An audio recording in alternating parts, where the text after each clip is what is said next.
Hey there, thank you so much for clicking on this video. I'm Cerise and this is Story Time. We talk about love, lust, lies, and lessons.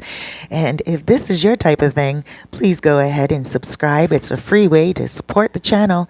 I release Story Time every Wednesday and Saturday. So guys, let's get into today's Story Time.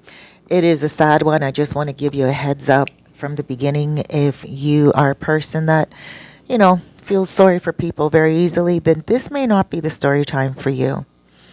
It is twisting and it is hurtful. All right, let's get into it. Hey there, my name is Sylvia and I come from France. I moved to the Dominican Republic many years ago.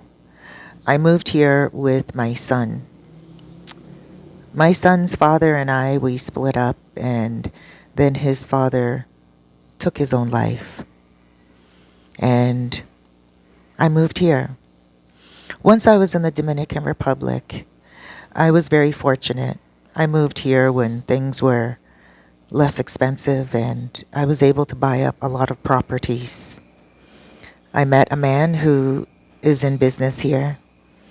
At first, he was a police officer, a Dominican man, and then he became a private investigator, and then he became a private security guard for some wealthier people here. I really don't want to mention many names, but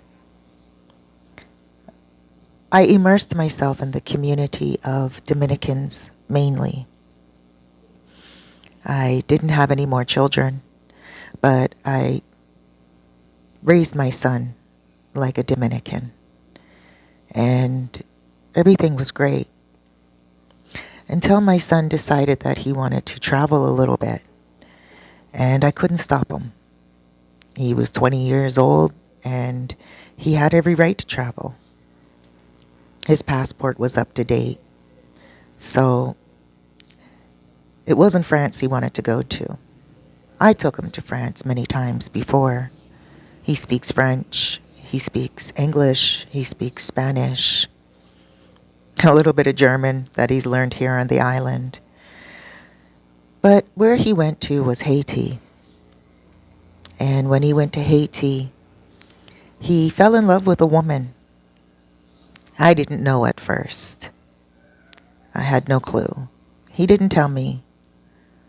And I could maybe figure out why now. But back then I couldn't understand why he kept her a secret. Well, he sent for her and he brought her here to the Dominican Republic. You see, he did everything legally. He brought her here and her passport was stamped, but he didn't update her passport. And she was here for a while. She was living with him. At first, he told me that she was his maid. And I accepted it. I liked her at first. But then one day, I went and I knocked on his door. It was his birthday. And I knocked on his door and I just wanted to give him his birthday gift. And she answered the door and she was nude. I didn't know what to say. I was shocked, and I said to her, go put some clothes on. And she said, can you come back later? And I said, no, I cannot come back later. Get some clothes on and get out. Who's going to tell me to come back to my son's house later? I didn't know at this moment that they were dating. I thought she was the maid. And she closed the door on me. Now, at this point, she was living here for 5 months. I knew the day she came. He picked her up at the border. And so I messaged him right away on WhatsApp. I messaged him and I said, your maid is very rude. She just slammed the door on me and she won't let me into your apartment. I want to set up your birthday gift. And he got back and he's like, oh, Mom, I didn't know you were passing by today. Just leave it be. Please come tomorrow. And I didn't like that very much. I felt like he was choosing her over me. And then I told my husband about it. And my husband told me that they're more than just friends. She's more than a maid. She's his lover. And I asked my husband, how do you know this? How can you tell this? And he said, I'm an investigator. I know this stuff. I can read body language. When we're at the house, they look at each other. They do things. She doesn't look like a maid. She just looks like a wife doing wife duties. And I just couldn't believe it, because when we did go to my son's place, we would all have conversation, but she would be like sitting over in the corner. And we would all speak French to her because she spoke French, being Haitian. But then I did the unthinkable. I started to dig deeper, get more into their business, because I was that meddling mother. And it's embarrassing for me to say this, but I didn't want him with a Haitian woman. I just didn't want him with somebody that could take more than give. And I was silly at the time. I know it sounds awful. It's even difficult for me to say this, but I just felt at the time that he was in with really good people. The Dominicans that we went to parties with and did business with are very wealthy people, politicians, doctors, people not only in the medical field, not only in the political field, but sciences. And my son was settling on a woman that had absolutely nothing to give. And I just wanted him to have a better future. So I went to their place, and I broke in one day when I knew that they were out of town. And I literally crawled through a window. I got inside and I looked around. I found her passport and I saw that it was expired. And I then contacted a few people that I know, and the politicians that I know, and I had her deported. As soon as they got back from their vacation, there were police on their doorstep, and they asked to see her passport, and they saw that it was expired, and they took her in and they deported her. Now, I'm saying all this not only to get it off my chest, but also to tell you that my son ended up going to Haiti. That's how much he loved her. He followed her there. I couldn't get in touch with my son for a very long time. It was months. And then finally, I made the trip to Haiti. When I got to Haiti, I found my son. And I found this woman. And this part gets really sad. But I saw the woman, and she was pregnant. At this time,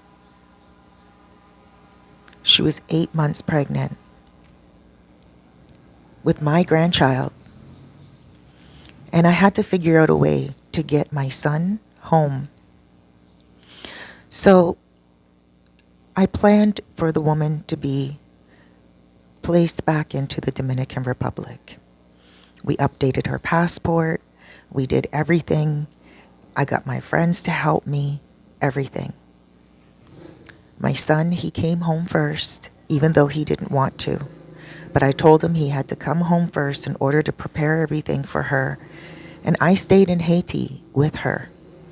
And my son, he just felt like it was a bad idea, and he was right. We got near the border, and she went into labor.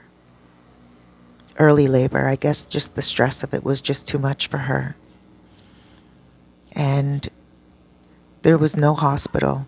There was nobody that could help us. We were close to the border, but not close enough. We ended up pulling off on the side of the road, and she gave birth to my grandson right there. I helped. I've only had one child in my life, but my mom growing up was a midwife, so I kind of knew a little bit. But the baby was born breech, feet first. And the umbilical cord wrapped around the baby's neck. And the baby passed immediately. In my arms. The mom was losing so much blood. It was like a scene out of a movie that I can't even explain. And she started to pass out. There was no one around to help us. Everybody was just standing around looking. One woman came out and she said to me, go now, in English. And I said back to her in French, where am I going to leave? This is my grandchild. This is my daughter-in-law. And she said, you got to go. You're in danger right now. You better go. And she said, the car is waiting for you. Get in the car and get to the border. You're close enough to the border. Just leave them here. And I didn't know what to say. I didn't know what to do. And I listened. And we still don't know what happened to the woman. To the baby. I know the baby was passed away for sure. In my arms, no breath.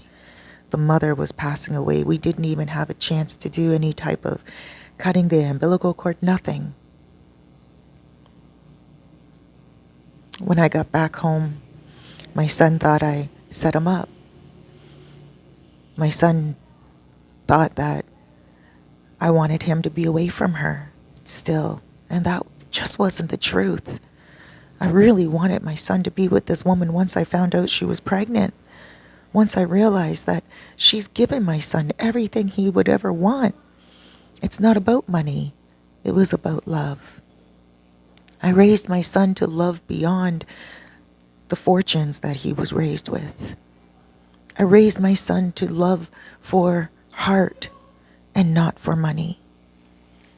And he was the son that I raised, my only son.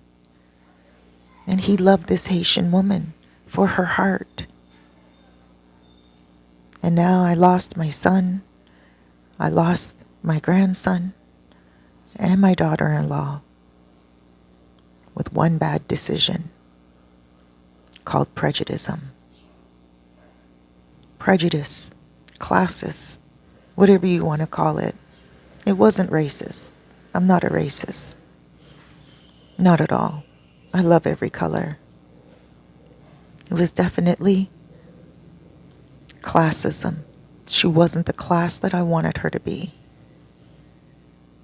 For the rest of my life, I'll realize that that one decision I made to crawl through the window and get her passport and get her deported was one of the biggest mistakes that I would never be able to clean up. My life has changed. My son's life will never be the same. 2 lives are gone. My own seed, my own grandson. I just want to say to everyone out there listening to this that there's not a happy ending to every story. And I don't know where I'm going to find the happiness in my story. But please, love everyone for who they are, for their heart, for how hard they try. You never know someone else's struggle. Never expect them to have as much money as you, as much wisdom as you, or as much love as you. Everyone is different. Please, love everyone. Don't hate because of class. And don't hate because of somebody having less or more. I can't express to you how much I need you to understand my pain. I can't forgive myself. I will be looking at the comments below. I've seen the story times, and I know that a lot of Cerise's viewers have wonderful pieces of advice. And I'm ready, even if it's not a piece of advice that you have, but it is a condemnation. You want to condemn me. I'm ready for it all. You can't beat me up any more than I've already beat myself up. But this is my plea to you, to please never be prejudiced against anything. Just live and let live. Hey guys, thank you so much for listening. Thank you so much for choosing this video to click on and following till the end. I really appreciate you. Don't forget to subscribe. Hit that like button for me as well. It's a free way to support my channel and the content that I provide. Guys, this was a really sad story, and I'm just sending blessings out to every single family member that has been affected by this story, and any of you out there that have a similar story or circumstances where you are fighting hatred, let go of it and let God. Huge hugs, everyone. Big blesses. Loads of love. Be good to yourself out there.